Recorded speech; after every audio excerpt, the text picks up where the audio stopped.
எல்லாருக்கும் வணக்கம். Welcome to Tamil spine doctor for pain relief. இந்த சேனலுக்கு உங்களை வரவேற்பதில் ரொம்ப சந்தோஷப்படுறேங்க. இன்னைக்கு நம்ம ஒரு முக்கியமான விஷயத்தை பார்ப்போம். உங்கள் வீட்டில் எல்லாமே ஒரு பார்ட்டி மூடில் ஒரு பர்த்டே ஃபங்க்ஷன் செலிப்ரேட் பண்ணிட்டு இருக்காங்கன்னு வச்சுக்கோங்களேன். நீங்கள் மட்டும் ஒரு ஓரமாக உட்காந்துட்டு எதுவுமே அனுபவிக்க முடியாமல் தலையில் கை வச்சுட்டு எது பசங்க கொண்டு வர கேக்கு, பசங்க கொண்டு வர ஸ்நாக்ஸ் இதெல்லாம் சாப்பிட முடியாமல், பசங்க கூட விளையாட முடியாமல் ஒரு ஓரமாக ஒதுங்கி இருந்தால் அது எப்படி இருக்கும்? ஸோ இந்த கண்டிஷன் தான் பார்த்தீங்கன்னா தலைவலி. இந்த தலைவலி கட்டாயம் ஒருத்தரோட வாழ்க்கையில் ஏற்படக்கூடிய சந்தோஷத்தை பிடுங்கிட்டு போகக்கூடிய ஒரு தன்மை வாய்ந்தது, மோசமானது. தலைவலியும் காய்ச்சலும் தனக்கு வந்தால் தான் தெரியும்.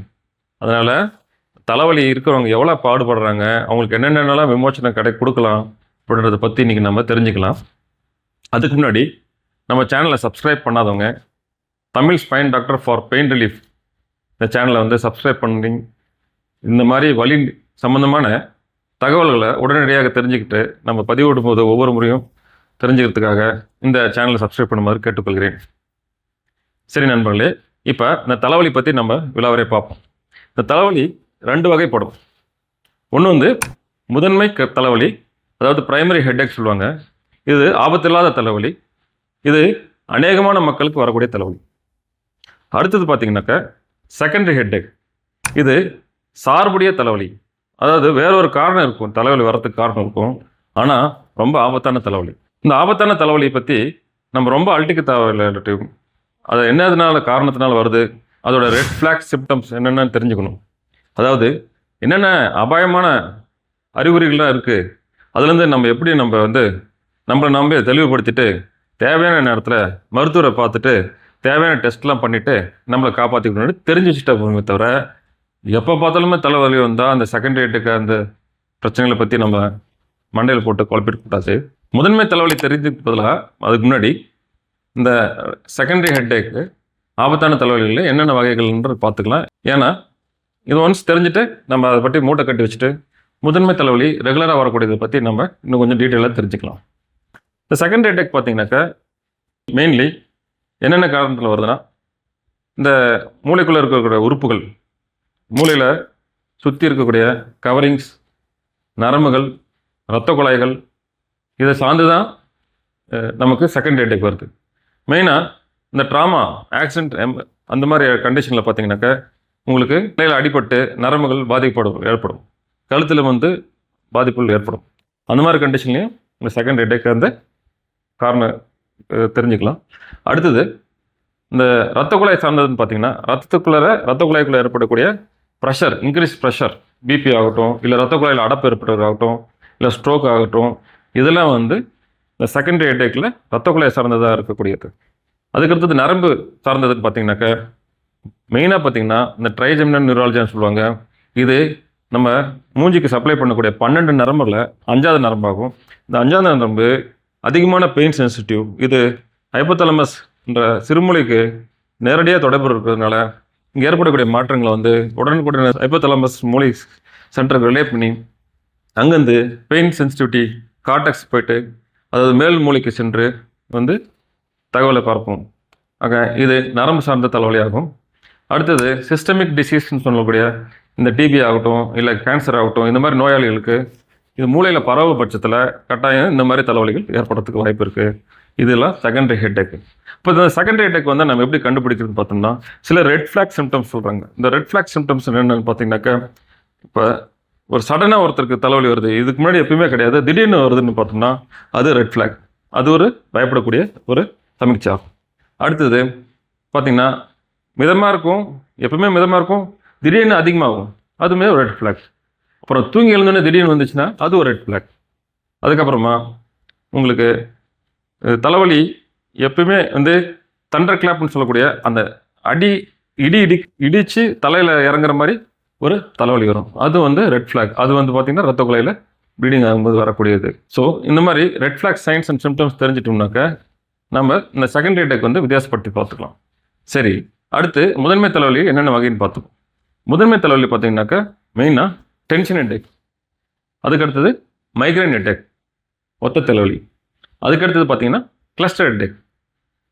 இந்த 3 தலைவலி தான் முதன்மை தலைவலி ஆகும். இதில் ரொம்ப ரொம்ப காமனாக இருக்கக்கூடியது 70% இருக்கக்கூடியது 4 பேரில் 3 பேருக்கு இருக்கக்கூடியது பார்த்தீங்கன்னா காமனாக இருக்கக்கூடியது இந்த டென்ஷன் ஹெட்டேக். இந்த டென்ஷன் ஹெட்டேக் வந்து இளவயதினர்களை தாக்கும். இது ஆண் பெண் இருபாலருக்கு வந்தாலுமே பெண்களுக்கு அதிகமாக பாதிக்கப்படும். இதில் பார்த்தீங்கன்னாக்கா ஒரு 30 நிமிஷத்துலேருந்து ஒரு 4 மணி நேரம் வரைக்கும் ஒரு தலைவலி இருக்கும். எப்படி ஒரு தலையை சுற்றி ஒரு முண்டா போட்டு இறுக்கி கட்டணுமோ, என்ன ஒரு ஸ்ப்ரெட் இருக்கோ அது மாதிரி இந்த தலைவலியானது பார்த்தீங்கன்னா தலையை சுற்றி இருக்கக்கூடிய வலி ஏற்படும். இதில் வந்து டென்ஷன் ஹெட்டேக்னு ஏன் சொல்கிறோம்னாக்கா, இந்த சதைகள் மற்றும் இந்த கழுத்து சதைகள், ஷோல்டர் சதைகள், அதுக்கப்புறமா இந்த தலையை சுற்றி இருக்கக்கூடிய மெசிடர்ஸ், இந்த மெல்லக்கூடிய சதைகள், பின்னந்தலையில் ஏற்படக்கூடிய அந்த சதைகள் எல்லாத்துலேயுமே இருக்கும் டென்ஷன் இன் த மசில். அது வந்து because of the stress factors. So mostly என்ன சொல்லுவாங்க, டென்ஷனால் வருதுன்னு சொல்லுவாங்க. பட் டென்ஷனால் கிடையாது. இந்த டென்ஷன் ஹெட்டேக் வந்து சதையில் ஏற்படக்கூடிய டென்ஷன், இழுவை, அதனால ஏற்படக்கூடியது. ஆனால் அது காஸ் பண்ணுறது பார்த்தீங்கன்னாக்கா இந்த ஸ்ட்ரெஸ் சொன்னது. இது பார்த்தீங்கன்னா ஜெனட்டிக், அதாவது ஜீன் மியூட்டேஷன், இது ஒரு தொடர்பு இருக்குது. அதுக்கப்புறமா இந்த என்விரான்மெண்டல், சுற்றுச்சூழல் சூழ்நிலை, இதுக்கும் ஒரு தொடர்பு இருக்குது. ஆக இந்த ஜெனட்டிக்கும் என்விரான்மெண்ட்டும், சுற்றுப்புற சூழ்நிலையும் மரபும் ரெண்டும் சேர்ற பட்சத்தில் தான் இது வந்து தூண்டப்படுது.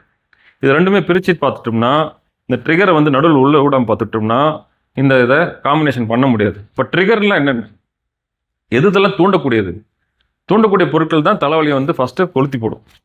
அப்படின்னு பார்த்தோம்னா டிப்ரெஷன், மன அழுத்தம், ஆங்ஸைட்டி, படபடப்பு, நேரத்துக்கு தூங்காமல் இருக்கிறது, டீஹைட்ரேஷன், நீர் சத்து, போதிய தண்ணி குடிக்காமல் உடம்புல நீர் சத்து இல்லாமல் கஷ்டப்படுறது, இது அப்புறமா தூக்கம் இல்லாமல் இருக்கிறது, இது எல்லாமே பார்த்தீங்கன்னா ட்ரிகரிங் ஃபேக்டர்ஸ்.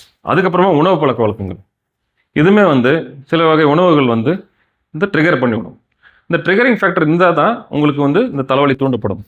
ஆக இந்த ட்ரிகரிங் ஃபேக்டர் வரதுக்கு முன்னாடியே வந்து நம்ம அதை வந்து தடுத்து அதை ஏற்படாமல் பார்த்துக்கிறது நம்மளோட கடமையாகும். அப்படி இந்த டென்ஷன் அட்டாக் வர பட்சத்தில் உடனடியாக நம்ம மாத்திரை மருந்து சாப்பிட்டோம்னாக்கா அதை அந்த அட்டாக்கை வந்து தள்ளி போடலாம், அது வராமல் பார்த்துக்கலாம். சாதாரண ஒரு பேராஸ்டமாலோ ஒரு ஆஸ்பிரின் மாத்திரையோ இல்லை ப்ரூஃபன் மாத்திரையோ நம்ம சாப்பிட்டுட்டோவே அந்த அட்டாக்கை வந்து அவாய்ட் பண்ணி விட்டுடலாம். சில பேருக்கு வந்து அதிகமாக இருக்கிற பட்சத்தில் டாக்டர்கிட்ட போனீங்கன்னா அவங்க அதுக்கான ஸ்பெஷல் மருந்து மாத்திரை கொடுப்பாங்க. இப்போ இந்த டென்ஷன் வகை ஹெட்டேக்கில் நீங்கள் ஸ்கேன் எல்லாம் எடுத்து பார்த்தீங்கன்னா ஒன்றுமே தெரியாது, எக்ஸ்ரே எடுத்து பார்த்தாலும் ஒன்றுமே தெரியாது, இஇஜி பார்த்தோம்னா ஒன்றுமே தெரியாது. இது வந்து எந்த ஒரு எக்ஸ்ரேவோ இல்லை ரேடியாலஜி ஃபைண்டிங்களுமே தெரியாத ஒரு வகை தலைவலி, முதன்மை தலைவலி தான். இதுக்கு அடுத்தது பார்த்தீங்கன்னாக்கா மைக்ரைன் ஹெட்டேக். இந்த மைக்ரைன் ஹெட்டேக் பார்த்தீங்கன்னாக்கா ஒத்தை தலைவலின்னு சொல்லுவாங்க இல்லையா, ஒரு பக்கம் மட்டும் இருக்கக்கூடியது. மெயினாக இந்த கண் புருவம், கண் மேலே, முன்னந்தி, இது பக்கம்லாம் இருக்கக்கூடிய தலைவலி ஆகும். இது பெண்களுக்கு மட்டுமே அதிகமாக இருக்கும். பார்த்தீங்கன்னா 4 பேரில் 3 பெண்களுக்கு இருக்கும். இது பெண்கள் அதிகமாக பாதிக்கப்படுது ஹார்மோனல் இம்பேலன்ஸ்னால் வரக்கூடிய தலைவலி. மோஸ்ட்லி பார்த்தீங்கன்னா தூரம் நின்று போச்சுனாக்கா, தூரம் நின்று அப்புறமா கட்டாயம் தலைவலின்னு பிரச்சனை கம்மியாகும். நிறைய பேருக்கு பார்த்துருக்கேன் நான். இந்த மைக்ரைன் ஹெட்டேக் இதை பற்றி சொல்லணும்னாக்கா, மைக்ரைன் ஹெட்டேக்கு 4 ஸ்டேஜாக பிரிச்சுக்கலாம். ஒன்று ப்ரோட்ரோமல் சிம்டம் சொல்லுவாங்க, ஆரா, அதுக்கப்புறமா ரெகுலர் தலைவலி, அதுக்கப்புறமா போஸ்ட்ரோம் சொல்லுவாங்க. அந்த 4ஆக பிரிப்பாங்க. இதில் வந்து இந்த ப்ரோட்ரோம் அண்ட் ஆரான்னு சொல்லுவது வந்து உங்களுக்கு அலர்ட் பண்ணக்கூடிய சில சிக்னல்ஸ் கொடுக்கும். இதில் பார்த்தீங்கன்னா கண்ணில் வந்து ஸ்பார்க் பறக்கும், கண்ணுக்குள்ளார அங்கங்கே ஹாலோஸ் தெரியும், கலராக இருக்கும், ஜிக்ஸாக்காக இருக்கும். இதெல்லாம் வந்து ஒரு எச்சரிக்கை அறிகுறிகள். இது தெரிஞ்சாவே உங்களுக்கு தலைவலி வந்துடும் தெரியும், கட்டாயம் வந்து பழக்கப்பட்டவங்களுக்கு தெரியும். இந்த மாதிரி சிம்டம்ஸ் வரும்போது தலைவலி வருதுன்னு தெரியும். அதுக்கப்புறமா பார்த்தீங்கன்னாக்கா காதில் வந்து ஒரு ஆலிசினேஷன் சவுண்டு ஏதோ பேசுகிற மாதிரி இருக்கும். உணர்ச்சிகள்லாம் வந்து டிங்லிங் சென்சேஷன், கை காலில் டிங்லிங் சென்சேஷன் இருக்கும். அப்புறம் கை காலில் வந்து சில நேரத்தில் மறுத்து போகிறது, பவர் இல்லாமல் போகிறது, இதெல்லாமே வந்து ஆரா சிம்டம் சொல்லுவாங்க. இது பொதுவாக வந்து உணர்ச்சிகளை வந்து அப்நார்மல் உணர்ச்சிகள் வரக்கூடியதுனால இது இனிஷியல் பீரியடில் உங்களுக்கு எச்சரிக்கையாக உங்களுக்கு வெளிப்படுத்தும். இதுக்கப்புறமா தான் பார்த்தீங்கன்னா தலைவலி வரும். இந்த ஆரா சிம்டம்ஸ்க்கு அப்புறமா அரை மணி நேரம் கழிச்சு வரும். இப்போ வரும்போது கொமட்டிட்டு வரும், வாந்தி வரும், சில பேர் வாமிட் பண்ணாங்கன்னா ஓரளவு தலைவலி குறையும். இது மாதிரி இருக்கிறது டெஃபினட்டிவ் ஹெட்டேக், இந்த மைக்ரைனில் 2வது பேஸ். இது பார்த்தீங்கன்னா 3 மணி நேரத்துலேருந்து ஆரம்பித்து ஒரு 3 நாள் வரைக்கும் கூட உங்களுக்கு தலைவலி இருக்கும். இந்த மைக்ரைன் ஹெட்டேக் பார்த்தீங்கன்னா எபிசோடிக்னு சொல்லுவாங்க, இன்னும் கிரானிக்னு சொல்லுவாங்க. எபிசோடிக் என்னன்னாக்கா உங்களுக்கு ஒரு மாதத்துக்கு 12 முறை வரும். இதை கிரானிக்னாக்கா மாதம் ஃபுல்லாக இருந்துகிட்டே இருக்கும். இதை இந்த எபிசோடிக்ன்ற அந்த அப்பப்போ வந்துட்டு போகிற தலைவலியை நம்ம கண்டுக்காம விட்டோம், ஒழுங்காக வைத்தியம் பண்ண மட்டும்னா கட்டாயம் கிரானிக் ஹெட்டேக்கில் போயிட்டு முடியும். இந்த பிளாஸ்டிசிட்டி சொல்லுவாங்க, அந்த மாதிரி கண்டிஷனில் கொண்டு போய் விட்டுரும். அப்போ அதுக்கு வந்து தீர்வு வந்து ரொம்ப ரொம்ப கஷ்டம். ஸோ இந்த எபிசோடிக், அதாவது அப்பப்போ வரக்கூடிய தலைவலியை ஒழுங்காக வைத்தியம் பண்ணிங்கனாவே உங்களுக்கு இந்த கிரானிக் ஹெட்டேக் வராமல், கிரானிக் மைக்ரைன் ஹெட்டேக் வராமல் தடுத்துக்கலாம். இந்த மைக்ரைன் தூண்டக்கூடிய பொருட்கள் என்னென்னு பார்த்தீங்கன்னாக்கா, சில பேருக்கு இந்த லைட் வெளிச்சம் இதெல்லாம் வந்து தூண்டும்.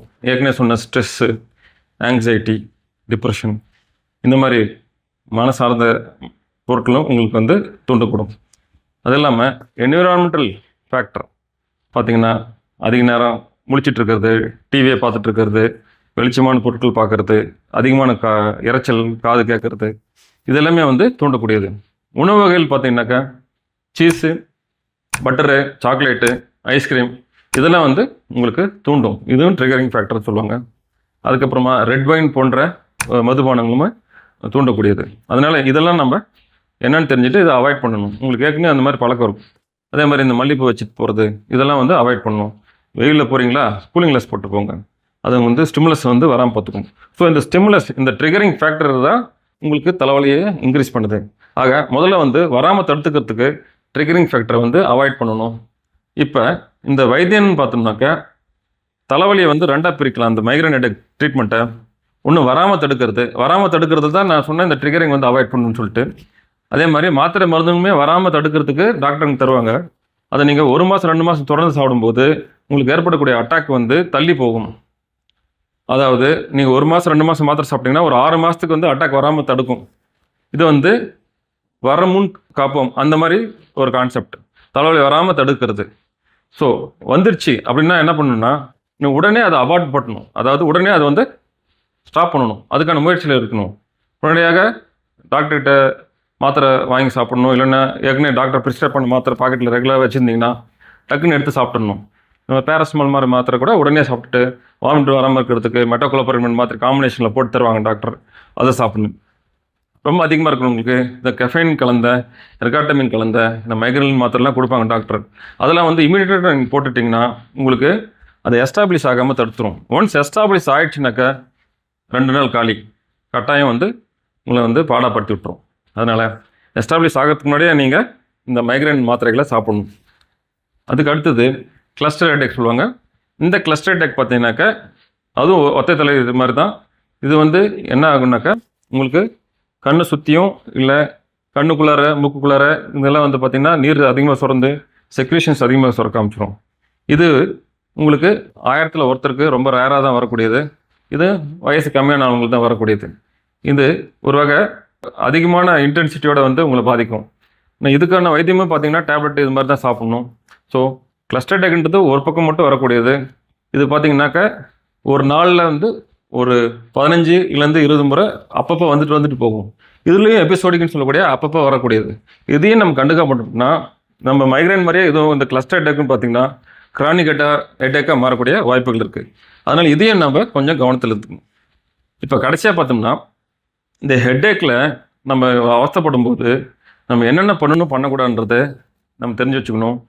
முதல் வகை வந்து இந்த ட்ரிகரிங் ஃபேக்டர்ஸ் வந்து நம்ம கட்டுப்படுத்தணும். ஏற்கனவே சொன்ன ஸ்ட்ரெஸ்ஸு, தூக்கமின்மை, போதிய நீர் சத்து இல்லாமல் இருக்கிறது, ப்ராப்பராக வந்து ஒரு உடல் உழைப்பு இல்லாமல் இருக்கிறது, இதெல்லாம் வந்து நம்ம தடுத்துக்கணும். இன்னொன்று ஹெட்டேக்குன்னு வந்துச்சுன்னா இமீடியட்டாக நம்ம அட்ரஸ் பண்ணணும். உடனே அதை நம்ம மாத்திரை சாப்பிட்டுட்டு அவாய்ட் பண்ணிடணும். ஒன்ஸ் எஸ்டாப்ளிஷ் ஆகிடுச்சுன்னா கட்டாயம் வந்து அது உங்களை ரொம்ப பாதிப்பு ஏற்படுத்தும். அதனால் 2 வகை வைத்தியத்தையும் நம்ம தெரிஞ்சு வச்சுக்கணும். மற்றபடி இந்த வாமிட்லாம் வரும்போது இந்த இஞ்சி ஜூஸ் குடிக்கிறது இதெல்லாம் வந்து ஓரளவு வாமிட்டு தன்மையை குறைக்கும். ஆக இந்த தலைவலி பற்றி நம்ம முழுமையாக தெரிஞ்சிட்டோம்னாக்கா இது ஏற்படுத்தும் தாக்கத்திலிருந்து நம்ம வெளியில் வந்துடலாம். So primary headache, secondary headache, செகண்டரியை மூட்டை கட்டி போட்டுருங்க. ஏன்னா 100.5லேருந்து 1% தான் வரும், எல்லாத்துக்குமே வராது. உடனே சிடி ஸ்கேன் எடுக்கிறேன்னு ஓடிடாதீங்க. நீங்கள் டாக்டரை பாருங்கள். டாக்டரை பார்த்துட்டு இந்த மாதிரி பிரச்சனை இருக்குது, என்னென்ன இந்த ரெட் ஃப்ளாக்ஸ்லாம் இருக்குதுன்னு தெரிஞ்சுட்டாங்கன்னா அவங்க சொன்னாங்கன்னா நீங்கள் சிடி ஸ்கேன் எடுத்து நீங்கள் அதை பற்றி அனலைஸ் பண்ணி மீதி நேரம் ஃபுல்லாகவே ப்ரைமரி ஹெட்டேக் தான், ப்ரைமரி ஹெட்டேக் பற்றி கான்சன்ட்ரேட் பண்ணி சக்ஸஸ்ஃபுல்லாக இதுலேருந்து வெளியில் வந்து உங்கள் உடம்பை பாதுகாத்துக்கோங்க. இது வரைக்கும் நம்ம ஹெட்டேக் பற்றி தெரிஞ்சுக்கிட்டோம். மீண்டும் அடுத்த வரும் பதிவுகளில் மற்ற இடத்துல வந்து ஹெட்டேக்கு நரம்பு இதை பற்றிலாம் தெரிஞ்சுக்கலாம். இந்த தலைவலி பற்றிய பதிவு உங்களுக்கு பிடிச்சிருந்துச்சுன்னா லைக் பண்ணுங்கள். நிறைய லைக் பண்ண தான் நிறைய பேருக்கு பரவும். அப்போ தான் அதை பற்றி விழிப்புணர்வு மக்களுக்கு கிடைக்கும். தேவையானவங்களுக்கு இதை போய் சென்றடையும். அடுத்தது நேரடியாக ஷேர் பண்ணலாம். சப்ஸ்கிரைப் பண்ணி நான் அப்பப்போ இந்த வலியை பற்றி சொல்லக்கூடிய தகவலை தெரிஞ்சுக்கிட்டு உங்களுக்கு உபயோகப்படுத்திக்கலாம். நன்றி, வணக்கம்.